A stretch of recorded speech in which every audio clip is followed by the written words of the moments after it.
In the kitchen now with Angie Horkin from the Wisconsin Beef Council. Always great to see you, Ange. You too. This is that time of year where it is busy, and sometimes it's just really nice to have a big pot of stew that you make on a Sunday, cooks low and slow, and you can kind of eat it all week long. You know what I'm talking about? Today when it was chilly outside. Exactly.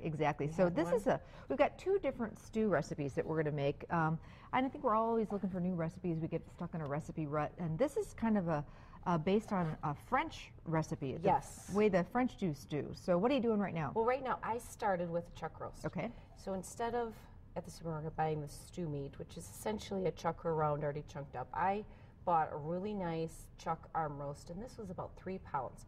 And the recipe calls for 2 pounds of chuck roast, and because you're going to have some trimming, a little bit of trimming on the outside. So I always buy a little bit more, so I have a little extra too, because I like that real nice beefy chuck flavor.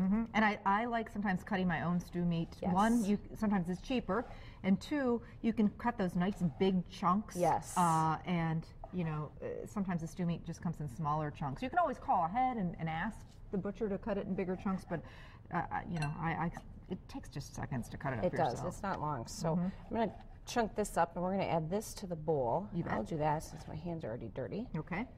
And we're going to toss it with some flour. Okay.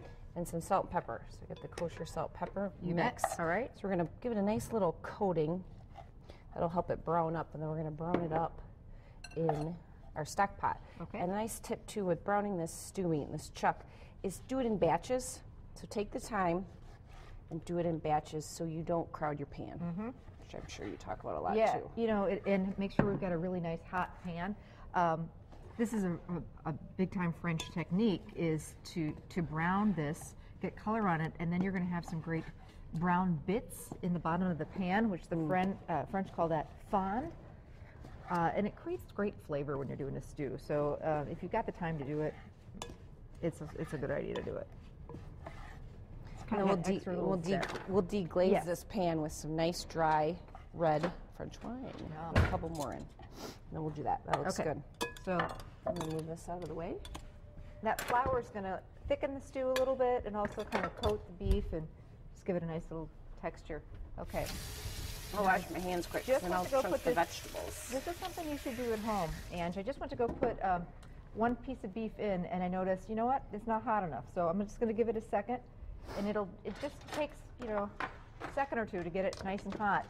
But this is really going to develop that layer of flavor. Now it's getting hot, and that's what you want to hear. You want to hear that sizzle.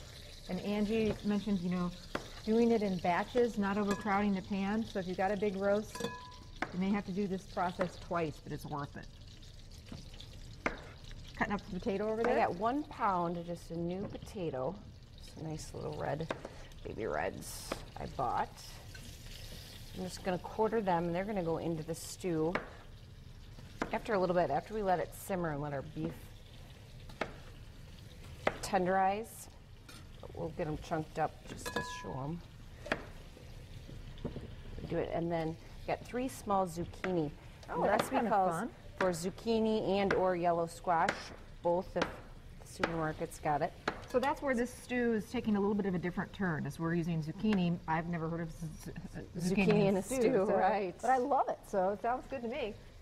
I do too. Anytime you can sneak vegetables in into a nice hearty recipe like this, it helps. So just waiting to get a little bit of color on the stew, and then we'll flip it over the meat. And then some other fun ingredients is pitted Kalamata olives. Oh, okay. So we're going to put those in at the end. And then herbes de Provence, which is it's an herb blend. I found this at World Market. Okay. But hopefully, the big supermarkets up here in Green Bay should have it in their seasoning section. Sure they do. And that in my seasoning little town, section, I didn't. But you know, you notice it has grown. People are really wanting some, fun, different, wonderful seasonings, and even just the regular brand name seasoning companies have stepped it up and have done, all sorts of great stuff. So nice herb blends that you can buy. So this is looking pretty good at home. Maybe give it a few more minutes. Now, do we want to leave this in the pan here? And Yeah, we can leave that in the pan. Okay. And then we'll add our onions and garlic. Okay. So this looks like about 1 chopped onion. Yes. And a tablespoon of minced garlic. So a hearty Nothing amount of smells garlic. better than this, boy.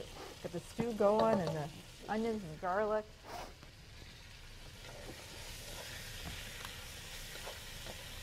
For me, making a big batch of stew like this on a day where you don't have a lot going on, it is a way to slow down and kind of take it all in. Really enjoy cooking too. I like doing it. Keeps you in the kitchen for a while. Yes. So.